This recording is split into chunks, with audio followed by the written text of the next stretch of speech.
ఎంగిలి పిల్లలు ఒక రాత్రి నిద్రించారు. దరిద్ర దేవతలు తీర్థం తీసుకొని కూడా ఇలా కూర్చుంటారు. చేయవచ్చు తిన్న తక్కలో చేయగలకపోయినా తిన్నది మనం అన్నపూర్ణ ఆరోగ్యంగా ఉండడానికి తింటున్నాం. తిన్న తర్వాత ఇది ఎంగిలి అవుతుంది.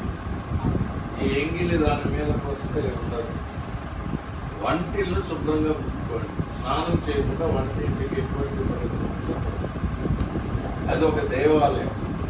ఇల్లు ఒక దేవాలయం అంటే ప్రధాన దేవాలయం వంటిల్లు. మనం ఆరోగ్యంగా ఉండి మనకు సంపాదించేది ఆ వంటిల్లు. దాంట్లో మనం పాచి నోరుతో కానీ పాచి ముఖంతో కానీ వెళ్ళదు. అది ఒక దేవాలయం. దేవాలయంలోకి ఎలా వెళ్తాం? అక్కడ అన్నపూర్ణాదేవి గురువు. అది మాత్రం భర్త లేనప్పుడు తలస్నానం చేయలేదు. గుర్తు లేనప్పుడు భర్త బయట వెళ్ళేదానికి ముందే కసువు అదే ఇల్లు ఊడ్చే క్లీనింగ్ చేసే. భర్త వెళ్ళినాక ఎటువంటి పరిస్థితుల్లో క్లీన్ లేవగానే చేసేది కాఫీ తాగుతారు మన లేవగానే స్త్రీ చేయాల్సిన పని నేరుగా స్నానం చేసేయాలి. ఫస్ట్ బాచి ముఖంతో భర్తను చూడకూడదు.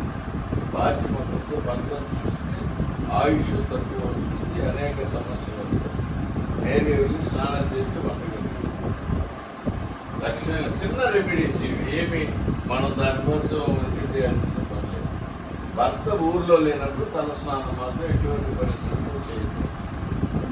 భర్త ఇంటి నుంచి బయలుదేరి వెళ్ళే లోపల ఇదే చాలా బయట ముగ్గేసే.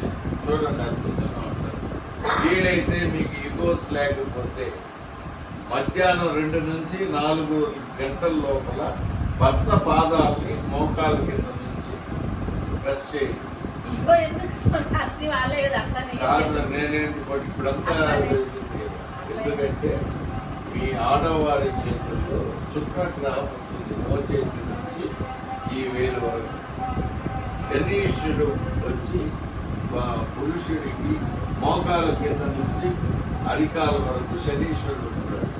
శని శుక్రుడు ఇద్దరు కలిసి ఆ కుటుంబం బ్రహ్మాండంగా ఉంటుంది. లక్ష్మీదేవి అంత నగలేసుకొని డబ్బులు ఇచ్చేదామే కదా. ఆమె విష్ణువు దగ్గర కూర్చొని కాళ్ళు పడతారు. ఆమె ఎప్పుడు నిండుగా ఆమారు ఉండాలి. కాబట్టి మీరు ఆమారు ఉండాలంటే భర్త కాళ్ళు ఒక 5 నిమిషాలు అది చేయడం వెళ్ళారంటే ఆ శుక్రుడు శని కలిసినప్పుడు శుభాన్ని ఇస్తారు. దేంట్లో కొంతమంది నేనేంది నేనెందుకు తీసుకురాలా, నేను కొట్టాలా అంటారు. ఆ బేసిస్ లేదు. అంటే